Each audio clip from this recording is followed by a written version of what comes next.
Сите ние сме потенцијални, да кажам, жртви најкогаш на некоја сообраќајна незгода, може да биде. Значи, ние секогаш треба да бидеме свесни дека треба да помогнеме за некој да може да сме спремни да помогнеме, за да може некој нас да биде спремен да ни помогне. Тоа е мојата порака, значи, треба малку да го отвориме мозокот, малку и срцето. Тој ден се случи една работа што не смееше да се случи реално. Прострои вест во јавност дека се спрема првата трансплантација.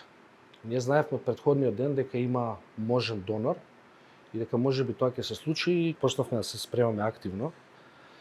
Меѓутоа, најголемиот притисок дојде кога цела јавност одеднаш дозна ќе има трансплантација.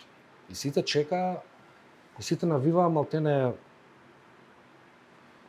тоа се случило и малтене веќе све добро завршило. А работата уште не беше, да речем, ни почната. Ако зборуваме за трансплантациона медицина, желбата е секогаш една, тоа е листата да е што помала, и тие што се на листата, бидејќи листата не може, нели, никогаш за жал или за среќа се исчисти, може само да се намали, и тие што се на таа листа да чекаат што помалку и на тој начин, нели, да се скрати времето на чекање и она време во кое можно, нажалост, тој пациент да заврши фатално.